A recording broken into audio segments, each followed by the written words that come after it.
जय माता दी दोस्तों, आप सबका स्वागत करता हूं अपने चैनल में। और जितने हमारे YouTube चैनल के ऊपर नए सब्सक्राइबर हमसे जुड़े हैं उन सब का भी स्वागत मैं करता हूं।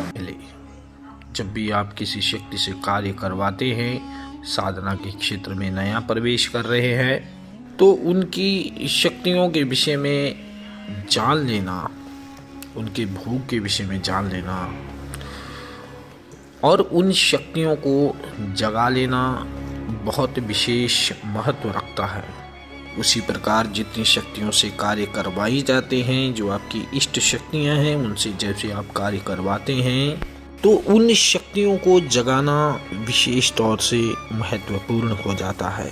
सभी पुराने इंद्रजालिक प्रयोग और जितनी भी शक्तियों के नॉन इंद्रजालिक प्रयोग हैं, उन सभी मंत्रों तंत्रों को जगाने की अलग अलग प्रकार की विधियां हैं। ऐसी ही एक गुप्त और जागृत साधना जो कि शिष्य परंपरा के अंतर्गत चलती है, वो आपको मैं आज बताने जा रहा हूँ।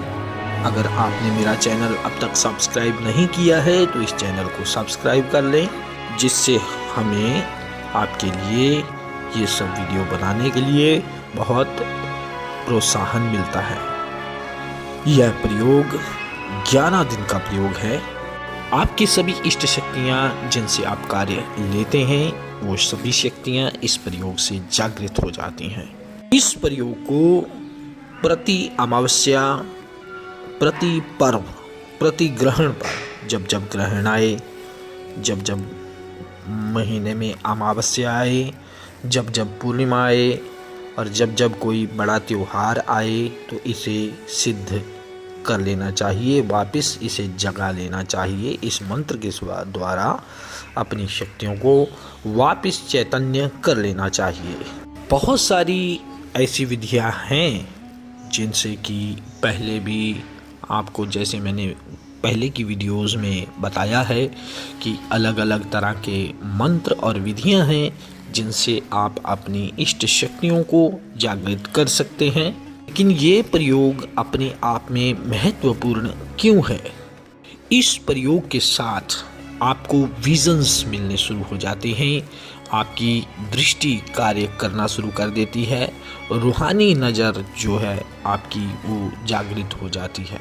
आपकी थर्ड आई आज्ञा चक्र जागृत होने लग जाता है और सभी शक्तियाँ प्रत्यक्ष अप्रत्यक्ष रूप में आपका सहयोग करने लग जाती हैं, अर्थात आपके अनुकूल हो जाती हैं। ये मंत्र और विधि पहले आजमाई जा चुकी हैं और कई बार आजमाई जा चुकी हैं, जिनसे कि हमारे द्वारा कार्य लिया जाता है, काम लिया जाता है। कई शिष्यों से भी यह विधियां करवाई गई हैं और जिनको कि बहुत सफलता मिली है।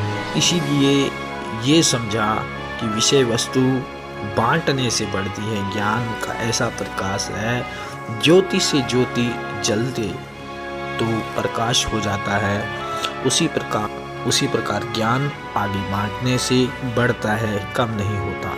विद्या एक ऐसा धन है, जितना बांटोगे उतना बढ़ेगा। अधिक बातें न करते हुए आते हैं विषय की ओर। जैसा कि पहले बताया है कि ये साधना 11 दिन की साधना है। आपको वो 11 दिन पूरा ब्रह्मचर्य से रहना है।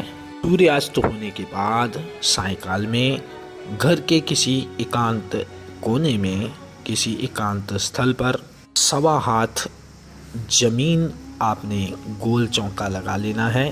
पूर्वाभिमुख होकर बैठना है। गाय के गोबर से आग तैयार करनी है, उस गोल चौके में रखनी है। वहाँ 2 दिए, एक सरसों के तेल का और एक देसी घी का आपने दिया जलाना है। उसके साथ ही आपने 2 पात्रों में पानी रखना है। लौंग बतासा अपने साथ रखने हैं। थोड़ा सा देसी घी आपने कटोरी में रखना है और आपको प्रत्येक मंत्र को पढ़ते हुए 2 लौंग और एक बतासा उस अग्नि में डालना है। होम शुरू करने से पहले जब आप होम देना शुरू करें, जब अग्नि का प्रवेश उस होम पर हो, तो आपने उसके ऊपर से एक पात्र पानी का लेकर के उसको उल्टा उतारना है, अग्नि के चारों तरफ उल्टा घुमाना है और उसको उतार कर आपने घर से बाहर डाल देना है। वापिस आकर जो दूसरा पात्र जल का रखा हुआ है उसे 7 बार सीधा उतारना है। सीधा उतारने के बाद थोड़ा सा पानी लेकर अग्नि पर हल्का सा छींटा मार देना है। उसके बाद आपने होम लगाना शुरू करना है।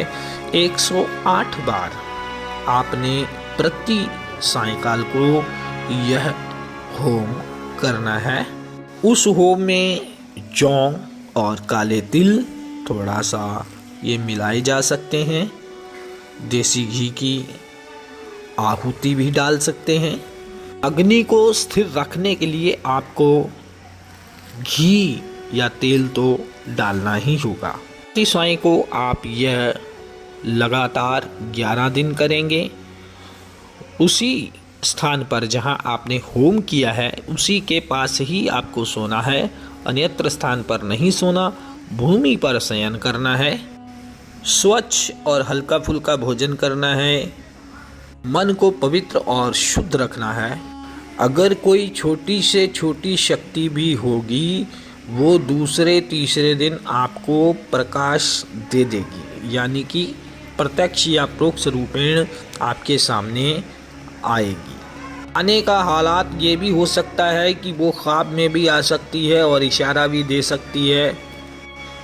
अगर साधक होशियार हुआ तो उनसे वचन भी ले सकता है। ये बात होशियारी पे लागू होती है और उस माहौल के ऊपर निर्भर करता है कि कैसा माहौल वहाँ पर बनेगा।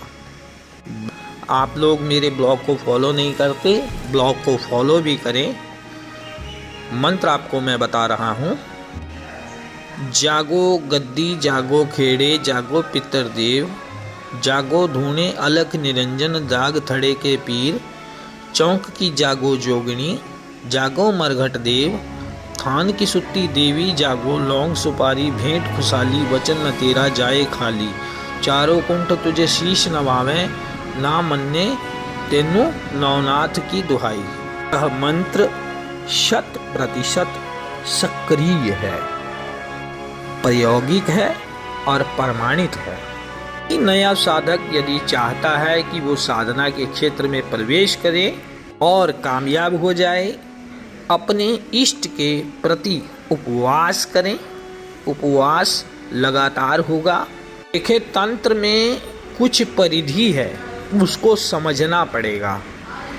तंत्र में कुछ भी असंभव नहीं है, सब कुछ संभव होता है, लेकिन उसका भी कुछ दायरा होता है। दायरे के माने ये है कि कुछ लोग कहते हैं कि धन की गड्डियाँ गिर जाएंगी, पोटलियाँ बांध के गिरा दी जाएंगी, देवता पैसे ला के देगा। देवता क्यों पैसे ला के देगा भाई? तंत्र से जो कुछ वास्तविक रूप से संभव है, यहाँ आपको खाली वही चीज़ बताई जाती है। कोई फेक यहाँ पे कमिटमेंट नहीं की जाती। जो देवता धन ला के दे सकता है वो क्षुद्र शक्ति है। बड़े देवता या क्षुद्र शक्ति कोई भी हो, डायरेक्ट आपको धन ला के नहीं देती। ये बिल्कुल प्रामाणिक बात है। क्योंकि कई जगह पर कुछ लोगों के हमने ऐसे गुमराही वाले वीडियो भी देखे हैं जहाँ पे वो क्लेम करते हैं कि धन ला के देगा। वो हालात के ऊपर निर्भर करता है। कुछ ऐसी शक्तियाँ हैं जो धन ला के देती हैं, उसमें भी कुछ कंडीशंस होते हैं, कुछ उसमें भी शर्तें होती हैं। सीधा सीधा आपको धन ला के नहीं देगा।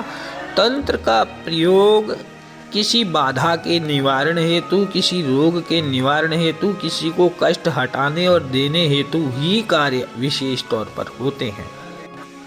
तंत्र में 6 कर्म प्रधान कर्म हैं, उन्हीं के ओतप्रोत यह कार्य चलता है।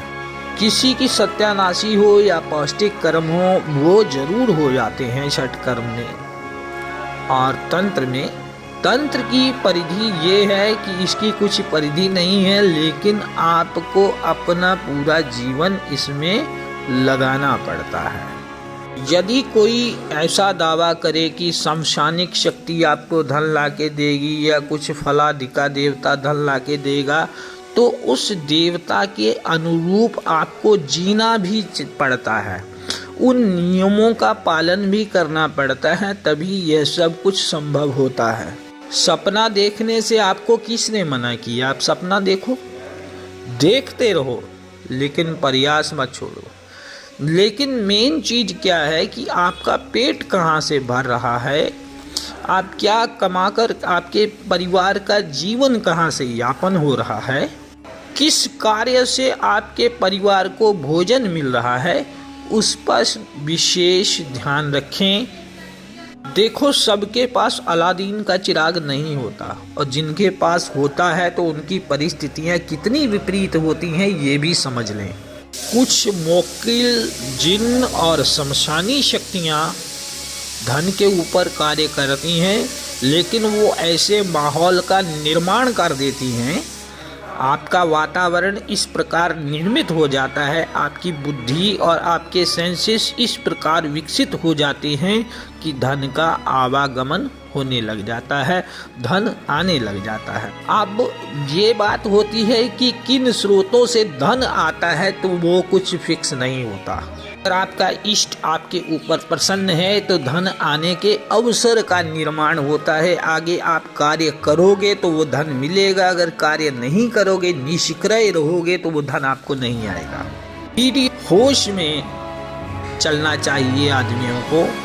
मैं बहुत पीछे दुखी हुआ हूँ कि कुछ अधिक उम्मीद लगाकर साधक बैठ जाते हैं और अच्छा खासा अपना काम बर्बाद कर लेते हैं। बाकी मैंने आपको विधि बता दी है, क्षमा करें अगर मैंने आपका अधिक समय ले लिया है। तो बहुत दिन हो गए थे आपके लिए वीडियो नहीं बनी, क्योंकि साधनाएं डालने से पहले वास्तविक रूप से उनका निरीक्षण और परीक्षण करना आवश्यक होता है, क्योंकि बाद में अगर कोई व्यक्ति हमारे मार्गदर्शन में चलता है तो उसके प्रति उत्तरदायित्व हमारा हो जाता है।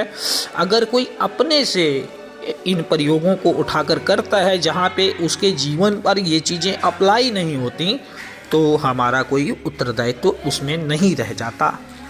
आगे आपके लिए जल्दी ही और ढेरों सारी वीडियोस के ऊपर काम चल रहा है। पुस्तक भी तकरीबन हमारी कंप्लीट हो चुकी है तंत्र के ऊपर, और वो अतिशीघ्र ही मार्केट में आ जाएगी और वो ऑनलाइन उपलब्ध होगी। आपने इतने धैर्य और इतने संयम से यह वीडियो देखी, उसके लिए आपका बहुत बहुत धन्यवाद। आशा है यह वीडियो आपको अच्छी लगेगी, इसमें दिया हुआ प्रयोग आपके काम आएगा, क्योंकि समय समय पर जब तांत्रिक अपनी शक्तियों का प्रयोग करते रहते हैं लगातार, तो उनकी शक्तियाँ क्षीण होती रहती हैं।